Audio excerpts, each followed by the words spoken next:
di pembelajaran daring IPA SMP kelas 9 semester 2. Melanjutkan materi pertemuan sebelumnya yaitu tentang kemagnetan dan pemanfaatannya. Pada pertemuan kali ini kita akan melanjutkan pertemuan sebelumnya yaitu kita akan belajar tentang kemagnetan bumi, elektromagnet, gaya Lorentz, induksi elektromagnet, pemanfaatan dalam produk teknologi. Semoga dengan video pembelajaran kali ini akan menambah semangat kalian belajar di rumah, menemani kalian belajar IPA. Kalian siapkan buku tulis kalian masing-masing, alat tulis untuk mencatat materi pada pertemuan kali ini, dan latihan soalnya silahkan nanti dikerjakan sebaik-baiknya. Baiklah, kita akan belajar tentang kemagnetan bumi. Bumi ini memiliki magnet bumi. Nah, di sini kita gambarkan pada globe atau tiruan bumi. Ini ada arah utara, di bawah ada arah selatan, kemudian ini kutub selatan bumi, ada kutub utara bumi. Nah, kutub selatan magnet bumi berada di kutub utara bumi, dan kutub utara magnet bumi berada di kutub selatan bumi. Jadi magnet bumi balikannya ya, kutub magnet dengan kutub buminya. Jadi kutub selatan berada di kutub utara bumi dan kutub utara magnet bumi berada di kutub selatan bumi. Jika ada magnet jarum kompas kita letakkan di permukaan bumi, maka akan bergerak menunjukkan arah utara dan selatan. Hal ini membuktikan bahwa bumi bersifat magnet, karena di dalam bumi terdapat magnet bumi atau magnet alam dari bumi tersebut. Kemudian, kita akan belajar tentang sudut deklinasi. Sudut deklinasi adalah sudut penyimpangan magnet jarum kompas dari arah utara selatan bumi yang sebenarnya. Jadi, jarum kompas itu akan menyimpang terhadap arah utara selatan dari bumi. Jadi, ini terdapat sudut yang dibentuk antara arah utara selatan dengan jarum kompas. Penyebab terjadinya sudut deklinasi karena letak kutub-kutub magnet bumi tidak berimpit dengan letak kutub-kutub bumi. Jadi karena kutub magnet bumi yang berada di dalam bumi ini tidak berimpit tepat pada kutub bumi. Jadi di kutub utara dan kutub selatan tidak tepat berimpit, sehingga mengakibatkan terjadi penyimpangan sudut antara jarum kompas dengan arah utara selatan bumi. Ini adalah gambar sudut deklinasi. Ada sudut deklinasi positif jika kutub utara magnet menyimpang ke timur, dan sudut deklinasi negatif jika kutub utara magnet menyimpang ke barat. Jadi ini ada sudut deklinasi negatif, deklinasi positif. Kemudian kita akan belajar tentang sudut inklinasi. Sudut inklinasi adalah sudut yang dibentuk magnet jarum kompas dengan garis horizontal. Kalau tadi garis vertikal, sekarang garis horizontal. Jadi ini terhadap garis mendatar akan membentuk sudut yang disebut sudut inklinasi. Penyebabnya adalah terjadinya sudut inklinasi adalah karena medan magnet bumi tidak sejajar dengan permukaan bumi. Karena medan magnet bumi ini tidak sejajar dengan permukaan bumi, sehingga mengakibatkan terjadinya sudut inklinasi. Nah, sudut inklinasi ini dapat kita gambarkan ya, ini jarum kompas terhadap arah garis horizontal. Sudut inklinasi positif jika kutub utara menyimpang ke bawah, dan sudut inklinasi negatif jika kutub utara menyimpang ke atas. Sudut inklinasi 90 derajat terjadi di daerah kutub-kutub bumi, dan sudut inklinasi 0 derajat terjadi di daerah khatulistiwa atau ekuator magnet bumi. Kemudian kita akan belajar tentang elektromagnet. Dari percobaan Ørsted, ya, di sekitar kawat berarus listrik terdapat medan magnet. Hal ini dibuktikan, ya, ketika dihubungkan maka akan terjadi penyimpangan jarum kompas tersebut. Penyimpangan kutub utara di sekitar kawat berarus listrik dapat ditentukan dengan aturan tangan kanan. Ini terjadi penyimpangan gerakan dari jarum kompas, ini bergerak karena ada aliran listrik. Jadi di sekitar arus listrik dapat disimpulkan terdapat medan magnet. Medan magnet di sekitar kawat lurus berarus listrik, nah ini dari kutub positif menuju negatif. Jadi digambarkan juga pakai kaidah tangan kanan.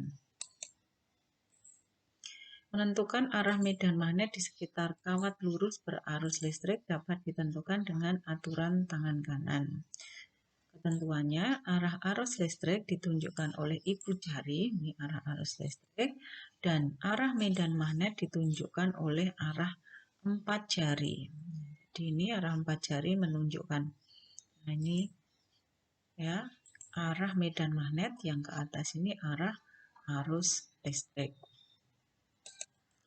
Arah medan magnet di sekitar kawat melingkar berarus listrik, nah, ini juga pakai kaidah aturan tangan kanan. Ibu jarinya menunjukkan arah arus listrik, keempat jari yang lain menunjukkan arah medan magnet. Ya, ke dalam.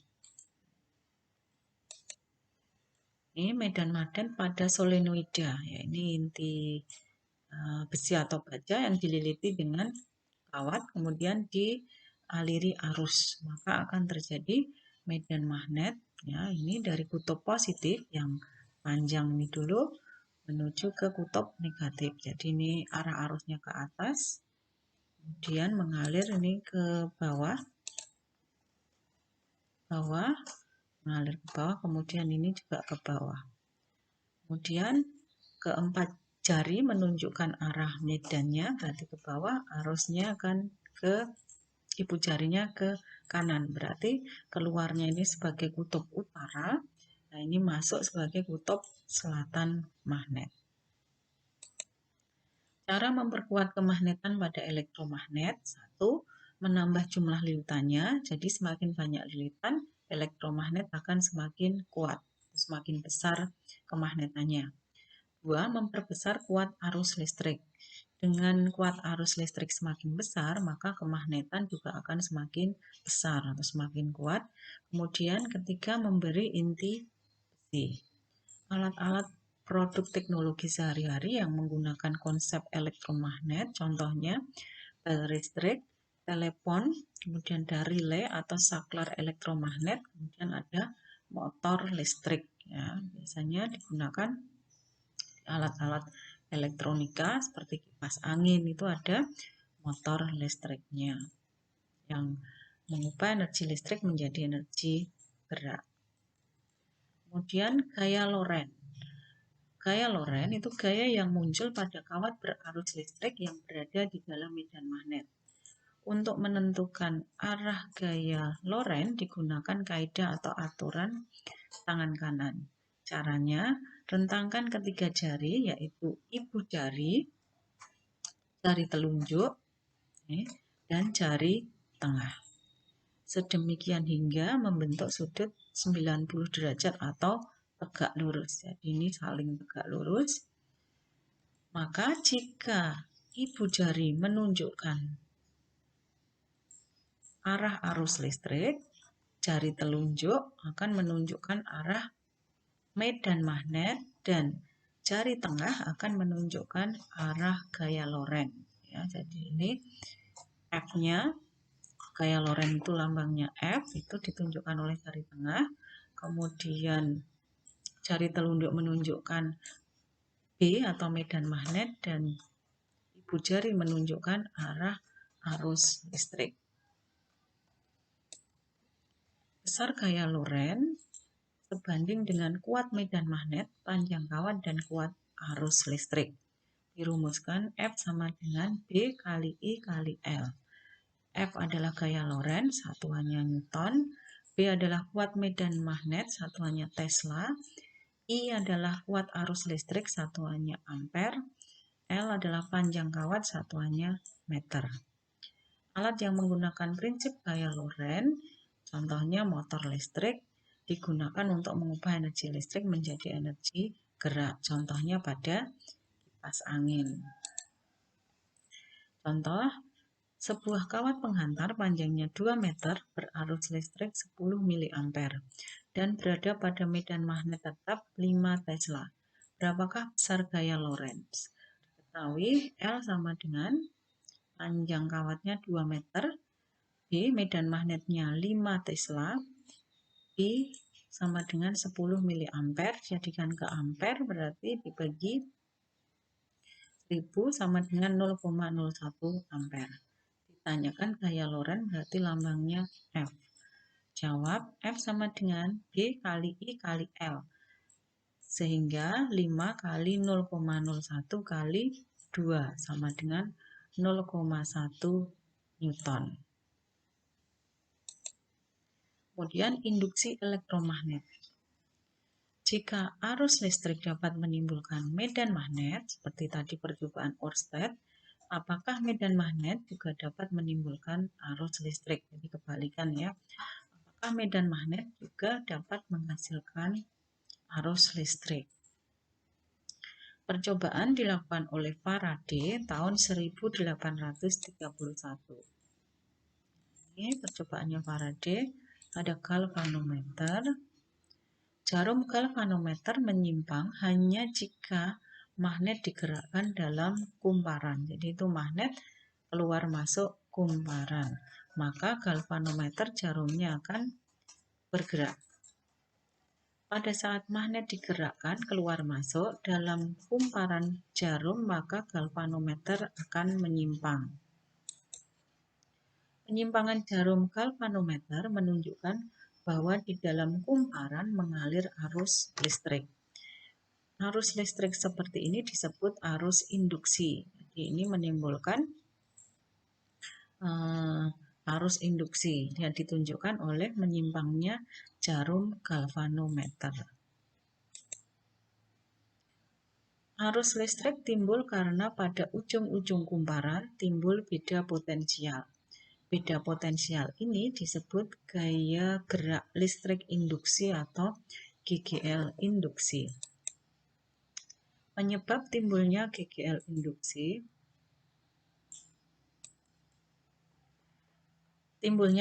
induksi, pada ujung-ujung kumparan disebabkan karena adanya perubahan garis gaya magnetik yang memotong kumparan. Jadi pada magnet ini yang keluar masuk akan mengakibatkan perubahan garis gaya magnet yang memotong kumparan. Faktor-faktor yang menentukan besar GGL induksi yaitu yang pertama adalah banyak lilitan kumparan. Jadi semakin banyak lilitan kumparan, maka GGL induksi juga akan semakin besar. Arus induksinya semakin besar. 2. Kecepatan keluar masuk magnet dari dan ke dalam kumparan. Semakin cepat, maka GGL induksinya juga semakin besar. Ketiga, kuat magnet yang digunakan. Semakin besar kuat magnet, maka besar GGL induksinya juga akan semakin besar. Penggunaan induksi elektromagnetik digunakan pada 1. Dinamo atau generator arus bolak-balik atau alternator. Ini contoh gambar generator. Kemudian 2. Pada dinamo sepeda atau arus searah atau DC, direct current.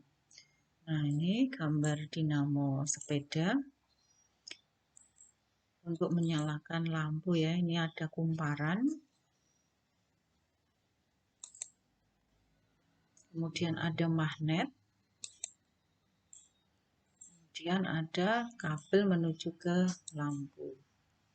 Dinamo sepeda menggunakan roda untuk memutar magnet. GGL induksi yang timbul pada dinamo digunakan untuk menyalakan lampu. Semakin cepat roda berputar, semakin terang nyala lampunya. Jadi semakin cepat gerakan roda diputar, maka lampu juga akan semakin terang. Kedua, transformator atau trafo. Transformator adalah alat yang digunakan untuk mengubah tegangan listrik. Contoh untuk mengubah tegangan bolak-balik AC dari suatu nilai tertentu ke nilai yang kita inginkan. Itu contoh alat-alat yang menggunakan GGL induksi ya. Tadi ada generator, dinamo, kemudian ini trafo. Nah, ini ada jenis-jenis trafo atau transformator, ada trafo step up, yaitu trafo yang digunakan untuk menaikkan tegangan listrik. Ciri-cirinya NP lebih kecil dari NS, atau jumlah lilitan primer lebih kecil daripada jumlah lilitan sekunder. VP lebih kecil dari VS, atau tegangan primer lebih kecil daripada tegangan sekunder. IP lebih besar dari IS. Kuat arus primer lebih besar daripada kuat arus sekunder. Tadi ini trafo step up untuk menaikkan tegangan listrik. Ini gambar dari VP tegangan primer, NP lilitan primer, NS lilitan sekunder, PS adalah tegangan sekunder. Trafo yang kedua ada trafo step down, yaitu trafo yang digunakan untuk menurunkan tegangan listrik. Ciri-cirinya NP lebih besar dari NS. Jumlah lilitan primer lebih besar daripada jumlah lilitan sekunder. Kemudian VP lebih besar daripada VS, karena menurunkan ya, berarti primernya lebih besar daripada tegangan sekunder. IP lebih kecil dari IS, atau kuat arus primer lebih kecil daripada kuat arus sekunder. Persamaan transformator NP per NS sama dengan VP per VS, NP per NS sama dengan IS per IP, VP per VS sama dengan IS per IP. Atau jika dituliskan semuanya, berarti NP per NS sama dengan VP per VS sama dengan IS per IP. Jadi yang beda hanya I ya, IS-nya di atas, lainnya yang P dulu yang di atas. NP adalah jumlah lilitan primer, NS jumlah lilitan sekunder, VP tegangan primer, satuannya volt, VS tegangan sekunder, satuannya volt, IP kuat arus primer, satuannya ampere, IS kuat arus sekunder, satuannya ampere. Contoh, sebuah trafo memiliki 1.500 lilitan primer dan 300 lilitan sekunder. Bila tegangan sekunder trafo 10 volt dan arus primernya 4 mA, berapakah tegangan primer dan arus sekundernya? Diketahui lilitan primer berarti NP sama dengan 1.500 lilitan. Kemudian lilitan sekundernya NS sama dengan 300 lilitan. Tegangan sekunder berarti VS sama dengan 10 volt. Arus primer berarti IP sama dengan 4 mA. Dijadikan ke ampere berarti dibagi 1000 berarti sama dengan 0,004 ampere. Ditanya tegangan primer dan arus sekunder. Berarti yang ditanyakan VP dan IS. Jawab, kita gunakan persamaan VP per VS sama dengan NP per NS. Kita masukkan VP yang kita cari per VS-nya 10 volt sama dengan NP 1500, NS 300. Sehingga PP per 10 sama dengan 5. 1500 bagi 300, 5. PP sama dengan 5 kali 10 sama dengan 50 volt. Kemudian kita cari arus sekundernya. NP per NS sama dengan IS per IP. NP per NS tadi 5 ya. 5 sama dengan IS per 0,004. Berarti IS sama dengan 5 kali 0,004 sehingga IS sama dengan 0,02 ampere. Efisiensi transformator. Efisiensi transformator adalah perbandingan energi yang keluar dari transformator dengan energi yang masuk pada transformator. Dilambangkan ya, ini dibaca eta. Eta sama dengan efisiensi transformator. Satuannya nanti persen ya. WS sama dengan energi sekunder, satuannya joule. WP energi primer, satuannya joule. PS sama dengan daya sekunder, satuannya watt. PP daya primer, satuannya watt. Atau PS sama dengan VS kali IS, PP sama dengan PP kali IP. Kemagnetan dalam produk teknologi biasanya digunakan dalam MRI, Magnetic Resonance Imaging, biasanya di dunia kedokteran untuk mendeteksi penyakit. Kemudian kereta maglev ini kereta super cepat ya, menggunakan daya tolak menolak magnet. Kemudian pemanfaatan magnet dalam PLTN ya, pembangkit listrik tenaga nuklir. Jadi ini menggunakan magnet untuk molekul-molekul dalam radiasi nuklirnya. Kemudian untuk latihan soalnya, 1. Jelaskan dan gambarkan pengertian deklinasi dan inklinasi. 2. Sebutkan cara memperkuat kemagnetan pada elektromagnet. 3. Sebuah kawat penghantar memiliki panjang 12 meter tegak lurus berada dalam sebuah medan magnet sebesar 90 Tesla. Jika kuat arus listrik yang mengalir pada kawat sebesar 0,02 mA, berapakah besar gaya Lorentz-nya? 4. Sebutkan faktor-faktor yang mempengaruhi besar kecilnya GGL induksi. 5. Sebuah transformator step down terdiri atas kumparan primer 1200 lilitan dan kumparan sekunder 40 lilitan. Jika kumparan primer dihubungkan dengan tegangan sebesar 330 volt, berapakah tegangan pada kumparan sekundernya? Demikian latihan soalnya, silahkan dikerjakan baik-baik.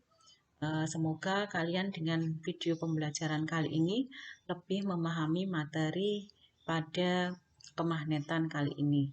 Selamat belajar, semoga tetap semangat, tetap jaga kesehatan, patuhi protokol kesehatan, terapkan 3M, mencuci tangan, memakai masker, dan menjaga jarak. Terima kasih. Akhirul kalam. Wassalamualaikum warahmatullahi wabarakatuh.